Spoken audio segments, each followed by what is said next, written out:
z ostatniej chwili. To jest sytuacja zupełnie niewytłumaczalna. Coś niewiarygodnego.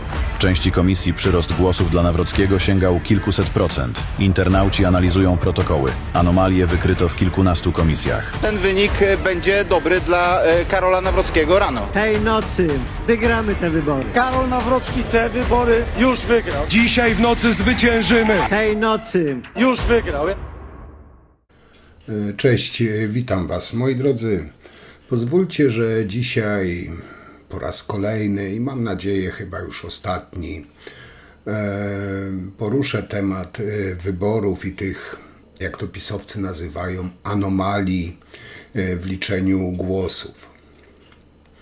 I tutaj gwoli wyjaśnienia na początek chcę powiedzieć, że tu nie chodzi o niepogodzenie się, chociaż ciężko się pogodzić, to fakt, ale niepogodzenie się z przegraną Trzaskowskiego, ale chodzi o uczciwość, sprawiedliwość. Wiem, że dla pisowców to jest fantastyka naukowa, bo oni nie potrafią,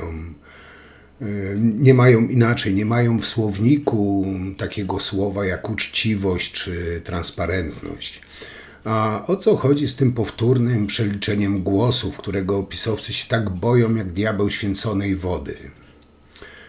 No tutaj poza oczywistym faktem, że każdym ujawnionym przypadkiem nieprawidłowości przy ich liczeniu Państwowa Komisja Wyborcza powinna zająć się z urzędu.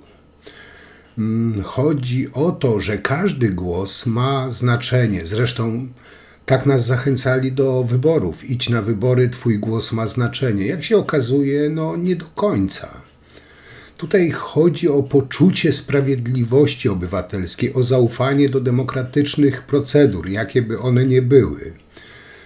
Albo to mamy, albo Rosja już tu jest. Powtórne przeliczenie głosów nie ma na celu zakwestionowania wyniku wyborów.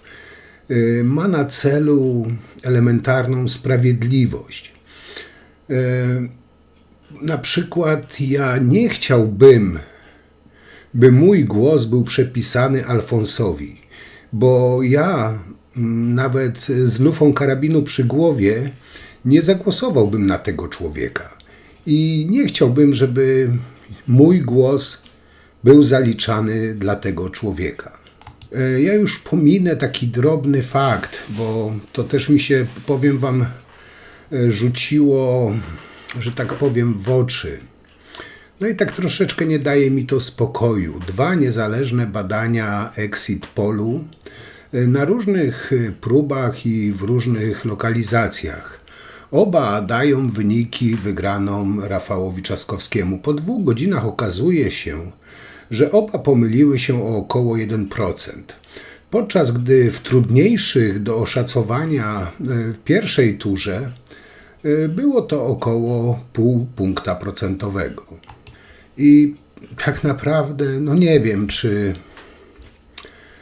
były przekręty, czy ich nie było, ale wiem, że gdyby to, co się stało w tą wyborczą noc z wynikami i tu chodzi teraz,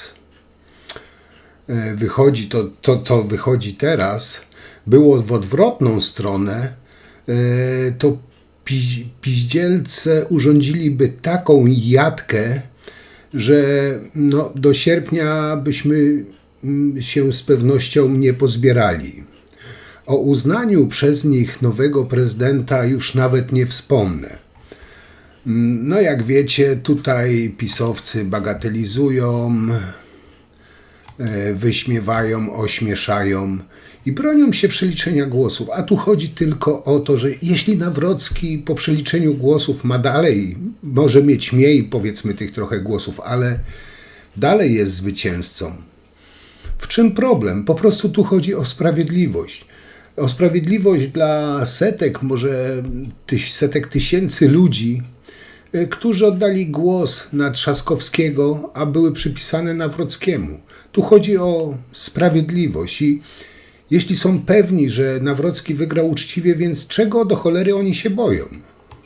1 czerwca na Platformie X pojawił się m.in. taki post, który zdobył ponad 900 000 wyświetleń. Już 4. głos oddałem. Te debile z komisji nie zabierają w ogóle zaświadczeń. Ale Jak pewnie doskonale wiecie, PKW od kilku dni dwoi się i troi, aby przekonać Polki i Polaków, że te drobne według nich anomalie przy liczeniu głosów i tak nie mają wpływu na wynik wyborów.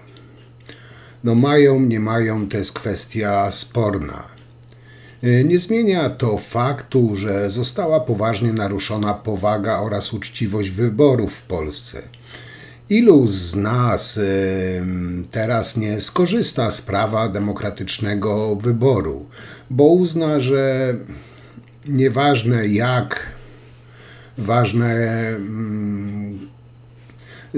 jak i kto zagłosuje, ważne kto liczy głosy. No, w tych wyborach mamy tutaj najlepszy przykład. Nawet jak tak ważna sprawa jak głos Polek i Polaków została sprowadzona do poziomu gówna i patyków, jeżeli członków PKW przerasta ta funkcja, no nie wiem, może w McDonaldzie niech spróbują, tam są wakaty. No, każdy głos powinien być według mnie policzony tak, jak oddał go dany obywatel. I nie ma czegoś takiego, że to ma znaczenie czy nie ma znaczenia. Dla mnie osobiście ma cholerne znaczenie, bo nie chciałbym, żeby mój głos był zaliczony Alfonsowi. No ale starsi moi widzowie pewnie pamiętają, że kiedyś mówiło się, a urna wyborcza to dziwna szkatuła, wkładasz Mikołajczyka, wychodzi Gomułka. A dzisiaj komisja wyborcza robi chocki-klocki, wkładasz Trzaskowskiego, wychodzi Nawrocki. No, czasy się zmieniają, system pozostaje.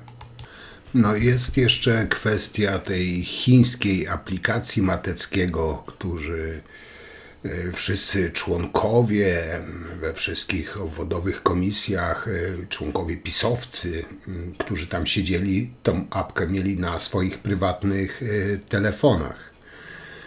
I wygląda na to, że gdyby nie ten wałek przy użyciu tej nielegalnej, to już jest oczywiste, nielegalnej aplikacji Mateckiego, wyniki wyborów mogłyby wyglądać następująco. Nawrocki by dostał 9 853 459 głosów, Trzaskowski 10 386 173. Nie wiem, jak tam dalej będzie z tą aplikacją, chociaż wątpię, bo tak wam mówiłem na live'ie, nasz rząd, no można powiedzieć, wywiesił białą flagę w tej sprawie. Ale jeśli by to ruszyli, mogłoby być grubo. Tak w dużym skrócie, jak to działało. Brali zaświadczenie, spisywali dane osobowe, po czym niby sprawdzając numer zaświadczenia w tej apce Mateckiego, stwierdzali, że już tym numerem głosowano i nie wydawano karty. Delikwent odchodził, a komisja miała dane, zaświadczenie i kartę, skreśla na karcie kogo trzeba i gotowe. No, jeśli to się generalnie potwierdzi, no to po prostu będzie mega gruby wał. I tak dla przypomnienia, moi drodzy, nieważne kto i jak głosuje, ważne kto liczy głosy. I cytat Nawrockiego z 1 czerwca tego roku z godziny 21:10. Musimy tej nocy wygrać te wybory i wiemy, że tej nocy tak się stanie. Kto to powiedział? Alfons Nawrocki. I ktoś zadał, powiem wam, bardzo sensowne, fundamentalne pytanie i logiczne pytanie. I ważne pytanie. Czy gdziekolwiek odnotowano pomyłki na korzyść Trzaskowskiego? Czy wszędzie zyskiwał na tych anomaliach, błędach tylko Nawrocki? W odpowiedzi na to pytanie kryje się, czy mówimy tu o pomyłkach, czy o systemowym przekręcaniu wyników wyboru, czyli, krótko mówiąc, ich fałszowaniu. Gdzie pani będzie sprawdzała? Ale W jakiej? W jakiej sprawie? W prywatnym telefonie? Pani będzie w aplikacji sprawdzać? Proszę zostawić ten telefon, bo wzywa pan zaraz tutaj policję. Chyba pani jest niepoważna. W prywatnym telefonie będzie pani sprawdzała zaświadczenie? Chciałam numer. Absolutnie. Ma pani w tym momencie zaświadczenie? Ma pani podpisane? Co pani wyprawia? Co pani robi? Numer chciałam. Ale skąd numer zaświadczenia? Głosowaliśmy poza terenem w pierwszym głosowaniu. Przecież takich problemów nie było. Ma pani nielegalne aplikacje pozakładane, to sobie pani do domu pójdzie z tymi aplikacjami, a nie siedzi w komisji. O czym pan mówi? No co pani chce w prywatnym telefonie sprawdzać w tym momencie zaświadczenie? No jest pani chyba niepoważna. Pani niech się proszę tutaj podpisać. Ten telefon to proszę zabrać stąd, na prywatne rzeczy odłożyć, jak będzie pani w prywatnym telefonie sprawdzać. Tutaj proszę sobie schować. Co pani przed chwilą powiedziała? Prywatny telefon proszę mi podać. Co pani ma w prywatnym telefonie? Niech pani powie, co pani ma. Sprawdzimy to z organami? Mam wezwać policję? Co pani ma w telefonie prywatnym? O Jezu, no nie mogę się podpisać, bo się tak trzęsę. Taką osobę to się wywala z komisji od razu. No ludzie, co wy robicie? Kogo wpuszczacie do komisji? O tym właśnie. Że to było niepotrzebne. Ja pana danych przecież żadnych nie biorę. A niech pani sobie w prywatnym telefonie trzyma swoje zdjęcia, a nie sprawdza w tym momencie... Przecież ja żadnego zdjęcia Prosimy już o Proszę ten telefon prywatny zabrać stąd i go... Pani jest niepoważna w tym momencie. Pani sama powiedziała, poproszę mój prywatny telefon, bo sprawdzę dane. W prywatnym telefonie pani będzie sprawdzała? Proszę pana, żadnych danych pana nie chciałam sprawdzać. No ale czy wy ludzie nie widzicie, co tu się dzieje? Ja rozumiem, że pan jest... Przed chwilą pani powiedziała, proszę mi podać mój prywatny telefon, Ale ja sprawdzę. nie byłam przy tym, ja tego nie słyszałam, więc teraz mówię, byłam dalej, ale ja nie to, że... I teraz taka ciekawostka, moi drodzy, bo w Krakowie jeden z większych wałków był, gdzie rzekomo w komisji siedzieli sami z koalicji, co nie do końca jest prawdą. Komisarz wyborczy z Krakowa, który pomylił 1000 głosów, to sędzia Sądu Okręgowego Rafał Sobczuk, powołany na stanowisko sędziego 23 czerwca 2023 roku z rekomendacji neo-KRS. Taka ciekawostka.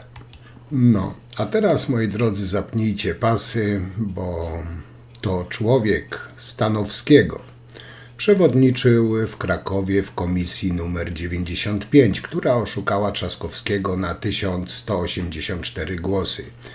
Kilka dni wcześniej, przed wyborami, Kaczyński gościł u Stanowskiego na kanale Zero.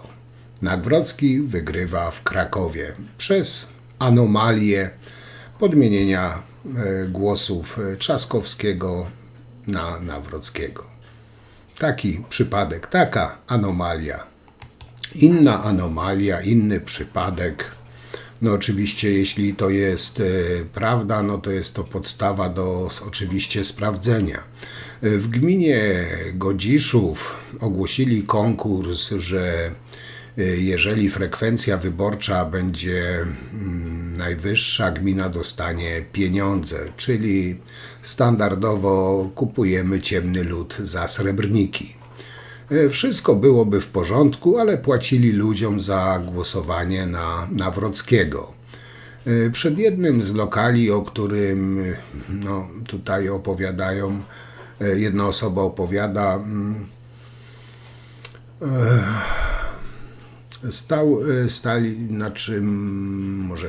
stał zastępca wójta i mówił ludziom, co mają robić, aby otrzymać gratyfikację pieniężną.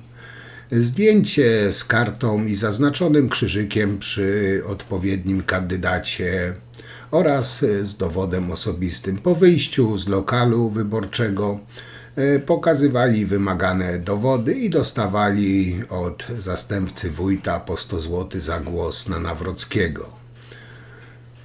Od rana dzwonili do ludzi, żeby przychodzili na wybory i instruowali. Postawisz krzyżyk na Nawrockiego, zrobisz zdjęcie, dostaniesz 100. Tak się właśnie sprzedaje nasz kraj, naszą suwerenność, naszą godność. Uwaga! Nietypowy wzór w danych z wyborów. Analiza statystyczna na bazie danych PKW wykryła zjawisko znane jako rosyjski ogon. To sytuacja, gdy część komisji wyborczych wykazuje jednocześnie bardzo wysoką frekwencję i bardzo wysoki wynik dla jednego kandydata. W gminie Godziszów frekwencja 81,5%, ponad 94% głosów na Karola Nawrockiego. W Chrzanowie 84,7% frekwencji, 94,4% głosów. Takich przypadków z wynikiem powyżej 90% było co najmniej 8, niemal wszystkie na wschodzie Polski. Eksperci zauważają, że w uczciwym procesie wyborczym rozkład wyników zwykle przypomina tak zwaną krzywą dzwonową. Gdy dane od niej odbiegają, warto się temu przyjrzeć. Różnica między kandydatami to 369 000 głosów. Analiza wskazuje, że anomalie mogły dotyczyć nawet 500 000 głosów. Pytania są. Liczby nie kłamią. Podaj dalej. Ludzie, szczególnie w Polsce, mają tendencję do zapominania. Pozwólcie, że coś przypomnę. W 2020 roku Exit Poll pokazuje 50,4% dla Dudy i ten ze spokojem i pewnością, bez żadnego zawahania ogłasza, że jest znowu prezydentem, a do rana rośnie mu do 51%. I teraz, moi drodzy, mamy sytuację, gdzie rozbijamy się praktycznie o tę samą liczbę głosów.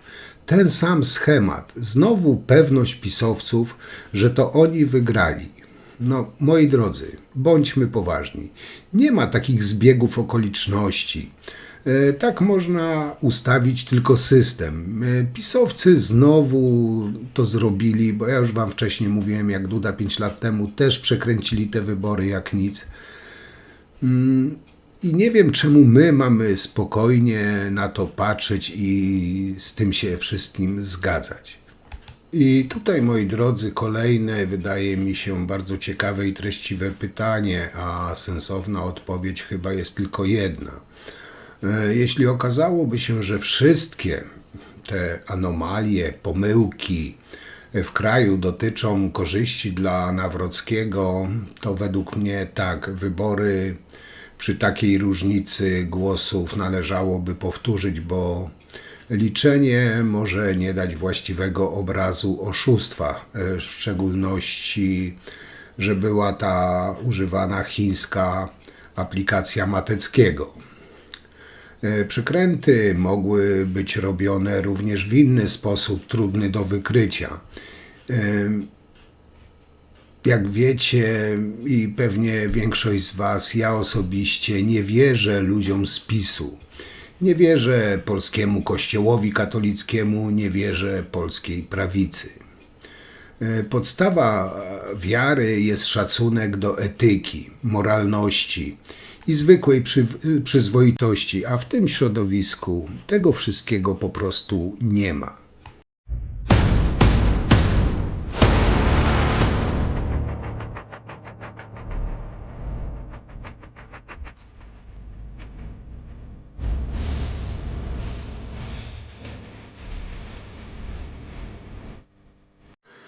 Nawrocki powiedział coś takiego. Panu premierowi powiem tak. Niech weźmie głęboki oddech, niech myśli, jak współpracować z prezydentem Polski, który z woli narodu będzie decydował o sprawach Polek i Polaków. Nie, kurwa, nie będziesz decydował, to rząd decyduje, ale mniejsza o to. I niech nie straszy ani mnie, ani Polaków, że będzie szukał innych rozwiązań. Ja się tych strachów ani nie bałem w kampanii wyborczej, ani nie będę się bał jako prezydent. Więc zachęcam do rozmowy o rzeczowych ważnych dla Polaków. O rzeczach ważnych dla Polaków. W innej wypowiedzi podkreślił, że Tusk jest najgorszym premierem po 1989 roku. No to ja może powiem tak, bo tak jak powiedziałem, nasz rząd, mam wrażenie, że wywiesił białą flagę, ale ja nie zamierzam się poddawać i ja odpowiem na to, co powiedział Nawrocki. Szanowny panie Alfonsie, zero doświadczenia w polityce, w dyplomacji, na żadnym szczeblu. Nigdy nie byłeś ani posłem, ani senatorem, że już nawet o lokalnym samorządzie nie wspomnę. Donald Tusk, czy go lubisz, czy nie lubisz, jest politykiem światowego formatu. I trochę tej katolickiej pokory powinieneś sobie wbić do głowy, wkładając znowu Biblię pod poduszkę lub cytując Pismo Święte. Za Donalda Tuska, ja bym monopol władzy złej, władzy, która nie dba o finanse publiczne, władzy, która zabiera nam wielkie marzenia i zabiera nam aspiracje. Aby ten monopol się nie domknął, my w nocy musimy zwyciężyć i wiemy, że tak się stanie. Moi drodzy, nie wiem, czy pamiętacie, kiedyś krążył taki żart, że w Polsce jest taki burdel, że jedyną osobą, która poradzi sobie z tym wszystkim, będzie człowiek z doświadczeniem w prowadzeniu burdeli. No i minęło kilkadziesiąt lat i powiem wam, że nigdy nie sądziłem, że ten żart stał się po prostu rzeczywistością. Nigdy też, nawet w najśmielszych marzeniach, nie przyszłoby mi do głowy, że taki człowiek jak Nawrocki może piastować tak wysoki urząd w państwie. Dla mnie jest to po prostu niepojęte. Chciałem wszystkim emerytkom i emerytom zagwarantować.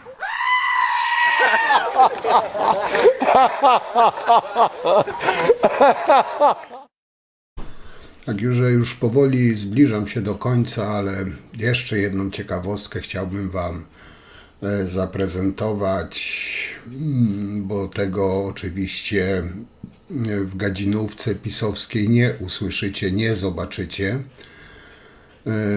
No to, moi drodzy, śpieszę z informacją, że to mamy prezydenta elekta w ruskiej propagandzie. Ruskie się cieszą, że Nawrocki wygrał. Nawrocki został gwiazdą w Rosja 24. No jak wiecie, Nawrocki jest gorącym zwolennikiem blokady drogi Ukrainy do Unii Europejskiej i NATO, co oczywiście wzbudza wielki zachwyt w rosyjskiej propagandzie. No, to jest wprost pisane pod rządami Putina. Wywiad dla prorosyjskiego medium z Węgier rezonuje po prostu. Te deklaracje są niezgodne z polską racją stanu, ale co tam polska racja stanu? Ważne, że Putin jest zachwycony. Zresztą, co moje słowa? Posłuchajcie, zobaczcie, króciutkie, ale warto. Украина должна понимать, что у других европейских стран, таких как Польша и Венгрия, есть свои интересы. Moi drodzy, powiem wam tak, w jakimś tam stopniu ubolewam nad naiwnością wyborców, którzy uważają, że Nawrocki w Belwederze to balans dla monopolu Koalicji Obywatelskiej.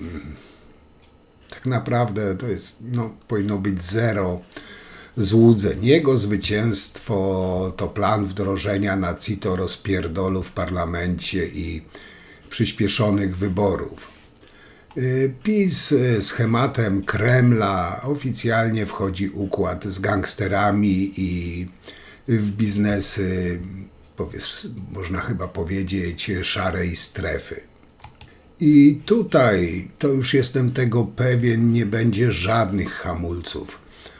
wotum zaufania dla rządu, zrobią podejście za podejściem, aż zgarną tylu, żeby ten rząd odwołać. I tutaj żaden poseł nie przykozaczy, jak dostanie ostrzegawczy SMS, że na przykład wiedzą, do której szkoły chodzą jego dzieci. I tak naprawdę wezmą za mordę wszystkich polityków, konfiarzy również. I tutaj nie powinien nikt mieć jakichś złudzeń. Zobaczycie, jak ustawili w kilka... Zresztą może nie zobaczycie. Zobaczcie, jak ustawili w kilka dni Mentzena. Kaczyński jest hieną władzy, nienawidzi się dzielić, a jego notowania po prostu jeszcze wzrosną. Jestem pewien, że jak dorwą się do koryta, to wezmą za mordę wszystkich niepokornych dziennikarzy, youtuberów, wszystkich nieprzychylnych im osób. Tak naprawdę już to wieszczą ich przydupasy, chcą zamykać Onet, straszą na prawo i lewo. Wezmą tak naprawdę za mordę nas wszystkich. I to nie będzie polityka, to nawet nie będzie monopol. To będzie po prostu typowa ruska bandytierka. A te ich mordy wypełnione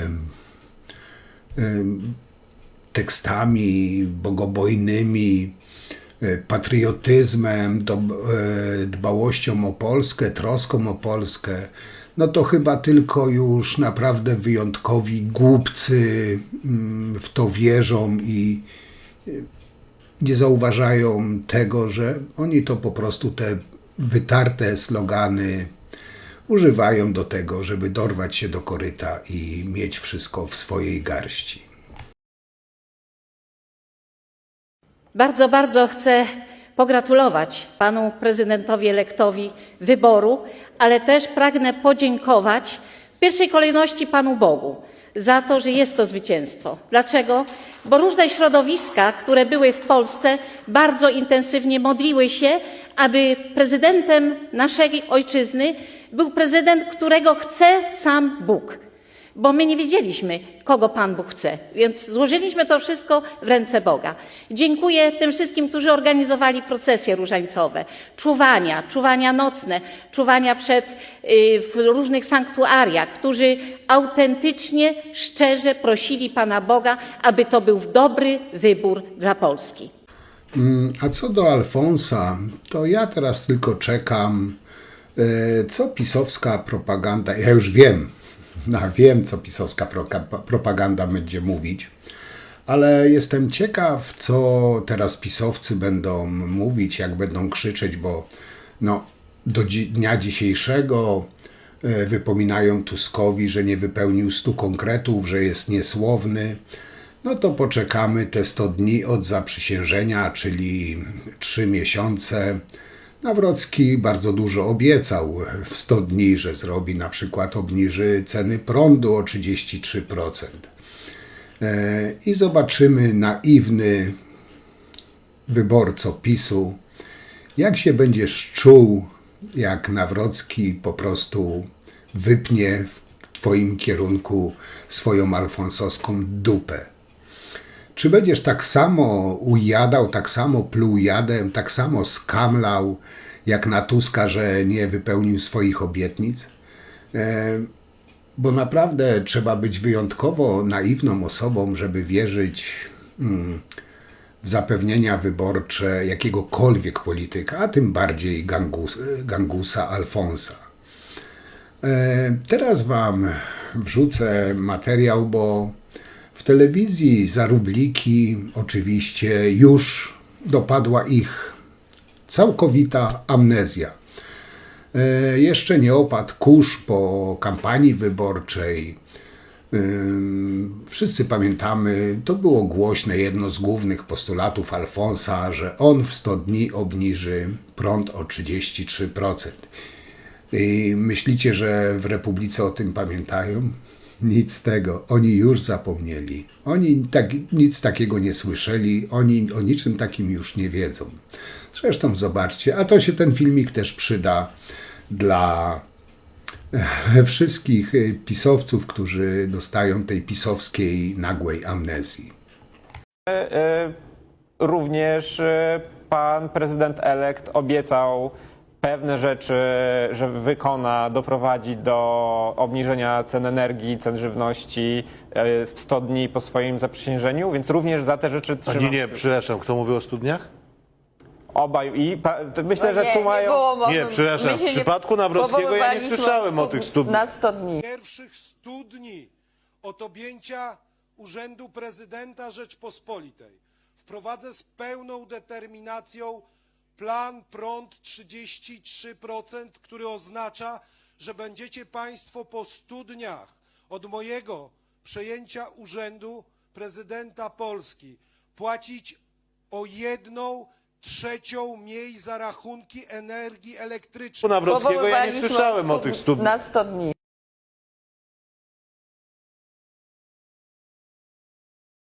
Okej, moi drodzy, będę kończył, tak powiedziałem, ja tam nie wierzę, że coś się zmieni. Słusznie, że ludzie się buntują, nie powinni poddawać się to, że dostali plaskacza w pysk, bo poszli zagłosować, oddać swój głos na tego, a nie innego kandydata, a pisowcy w bezczelny sposób kradli nawet głosy ludzi w tak wielkim święcie demokracji, jakie są wybory, jest dla mnie dowodem tylko na to i dowodem też na moje słowa, że te sukinsyny nie cofną się przed niczym, zeszmacą dosłownie wszystko, byle dorwać się do koryta. I głos, tak powiedziałem, jeśli Nawrocki dostał faktycznie więcej głosów, takie są prawa demokracji, takie są prawa wyborów, powinien, ale dostał więcej głosów. My przełykamy gorzką ślinę porażki i Nawrocki jest prezydentem. Ale obywatele, wszyscy Polacy, którym zostały skradzione głosy, powinni się o tym dowiedzieć, a winni powinni zostać ukarani. Nie może być tak, że jakiś leśny dziadek nazwie to anomalią, bo tylko w jednym komitecie wyborczym skradziono ponad 1000 głosów. Takich komitetów były setki. I każdy głos powinien być zaliczony na kandydata, na którego było głosowane. Aplikacja Mateckiego. To powinno przez ABW być wyjaśnione, a jeśli się wszystko potwierdzi, Matecki powinien wrócić za kraty, gdzie jest tej mędy miejsce, bo ta kanalia nie nadaje się do życia na wolności wśród normalnego społeczeństwa. I tak powiedziałem, jeśli Nawrocki wygrał te wybory większością ilością głosów, nikt nie chce tego podważać. Tu ludzie podważają to, że te pisowskie złodzieje, te pisowskie mędy okradli ich z ich głosów. I to najbardziej boli. I to powinno być wyjaśnione, chociaż powiem wam, nie wierzę. Dlatego PiS rozpieprzył cały system prawny. Wymyślił jakąś, nie wiem, przybudówkę Sądu Najwyższego, obsadził swoimi ludźmi. Myślicie, że po co? Tylko i wyłącznie po to, że w razie niekorzystnych jakichś sytuacji podczas wyborów, żeby ukręcali łeb tej sprawie. I tutaj jestem pewien, że też ukręcą łeb, zbagatelizują wszystko i tu się już nic nie zmieni. Także PiS zabezpieczył się z każdej strony.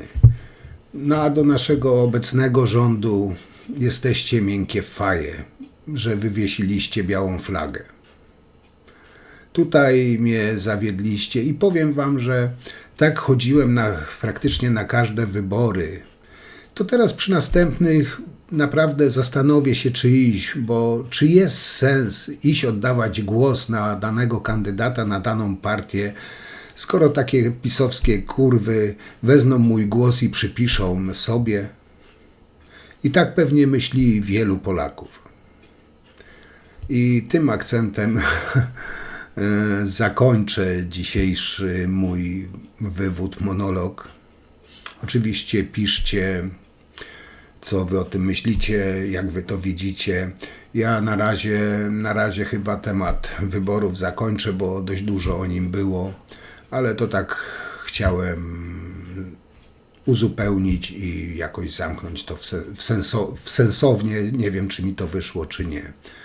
Także wam wszystkim już bardzo dziękuję. Dziękuję za komentarze, opinie przy poprzednich moich materiałach i co? Jak zawsze widzimy się przy kolejnym materiale i przypominam, niedziela o 18:00. Trzymajcie się, cześć.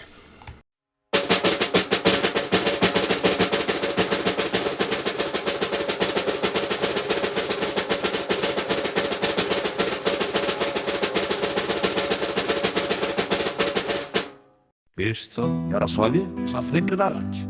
Nie pakuj walizki, bo i tak nic w niej nie ma. Ani honoru, ani klasy, ani rozumu. Spakuj tylko swoje koty i teczkę z gaciami. Bo cała twoja polityczna kariera to była jedna wielka, paranoiczna masturbacja na punkcie władzy.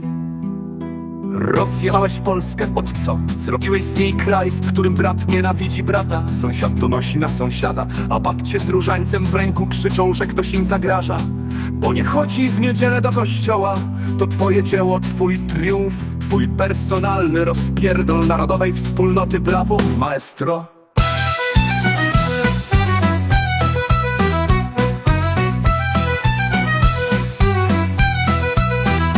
Podzieliłeś nas jak mięso na rzeźnickim stole, na lepszy sort, gorszy sort, na zdrajców i prawdziwych patriotów, na czystych i tęczową zarazę. Tak, Kaczyński, ty i twoi funkcjonalni debile z partii przekroczyliście Rubikon i sracie teraz do fontanny demokracji.